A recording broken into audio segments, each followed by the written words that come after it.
Hi guys, and welcome to the Lincoln vs Sunderland match preview. So we do go away from home to Lincoln this Saturday, 3 o'clock kickoff, and it is going to be a difficult game, I would say. Lincoln, as of recently, they haven't been going through the greatest runs of form, but I am quite wary of them. They have just come up from the League 2 last season, which was excellent for them.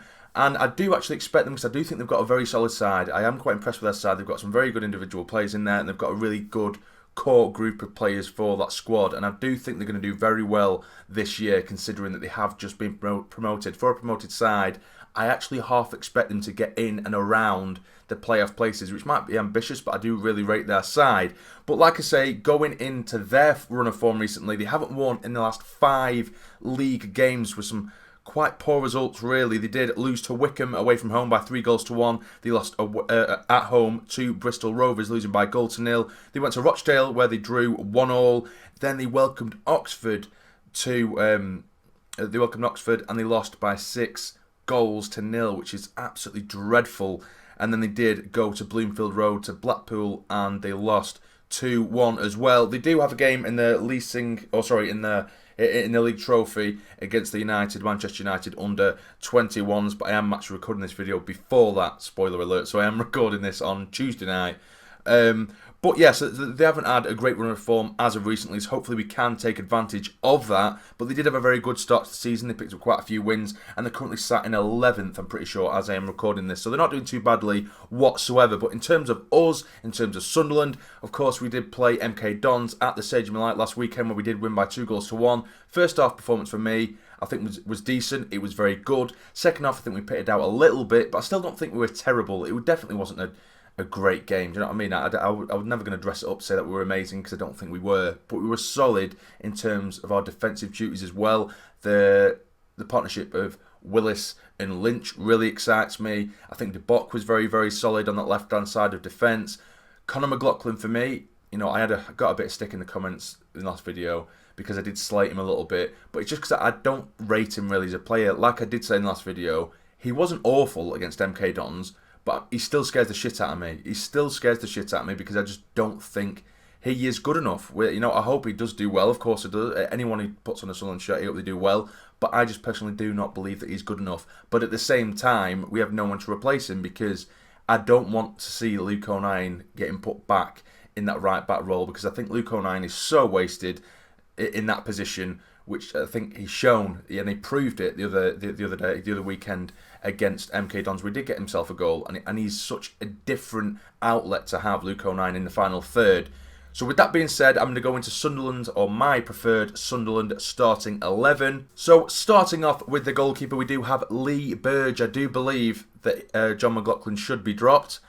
I do really like him, and I just think he has just gone through a really difficult patch so far this season. He just seems quite inconsistent. I did mention it in the last review of the game against MK Dons. I think he's just very, very indecisive this season. I'm not too sure what it is. Whereas when we have seen Burge, he hasn't put a foot wrong whatsoever. He's looked very solid, and he really, really does command the area. So, if we're basing everything on form, I think Burge definitely deserves a place there. He's the only goalkeeper who's got us a clean sheet, which of course isn't solely the goalkeeper's job. The defence has to help out there. But the only clean sheet we've had so far this season was in the League Cup against Sheffield United, and Lee Burge was in goal. So if there's any time as good as any to try him out, it should be now, and I think he deserves it on merit. So if I was in charge, which I know I'm not, I would put Lee Burge in goal, because it's all about competition for places these days, and I think Lee Burge is excellent competition for John McLaughlin to really push him. But if John McLaughlin isn't putting in great performances, then what's the point in having competition if you're not going to use the other competitor, if you see what I'm saying? So for me, I would have Lee Burge in goal. Left back, De Bock. Right back, Conor McLaughlin. In the middle, I'd love to see Willis and Lynch partnered up again.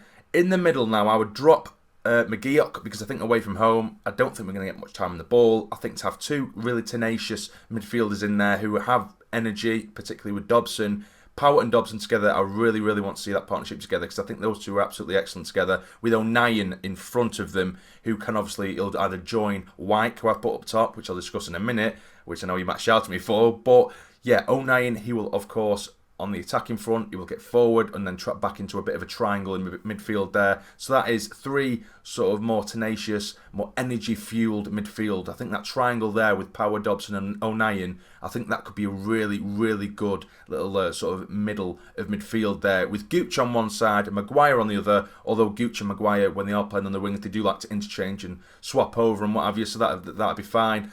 Now, as I did mention, Wyke up top. Now, Wyke, for me, was terrible at the weekend, but it's kind of like the lesser of two evils, because as much as, you know, I want Grigg to do well as well, he just can't score to save his life, and neither can Wyke, really, but on the judgment of performances this season, I'd still go for Wyke, even though neither of them have been any good at all.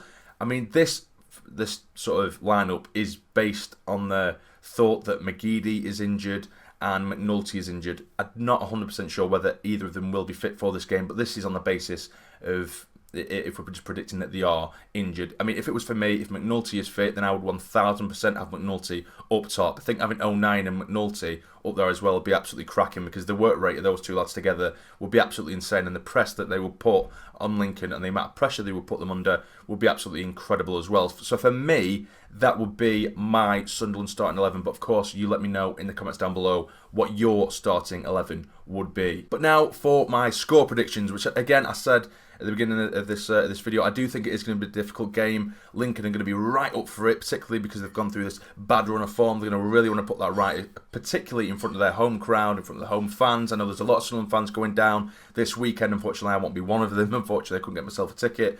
But I am confident that we'll get the win, but I'm not confident that we're going to keep a clean sheet again, even though I do really like the partnership, or the look of this potential partnership between Lynch and Willis. I do think we have enough about us and enough in us to get ourselves a win. So I'm going to go for a Sunderland 2-1 win. Again, I'm not going to go for goal scorers because I don't want to push it, but I'm going to go for a Sunderland 2-1 win. I think it will be a really scrappy affair. I'm not expecting a pretty game at all at Lincoln, but if we get away with the 3 points, I'm going to be more than happy with it. So again, let me know in the comments down below what you think the score will be as well. But that is everything, guys. If you have enjoyed the video, please hit the like button for me. It'd be massively, massively appreciated. And subscribe to the channel if you're not already, to become a fully fledged member of the Sarny Army. But for now, you take care and stay jamming.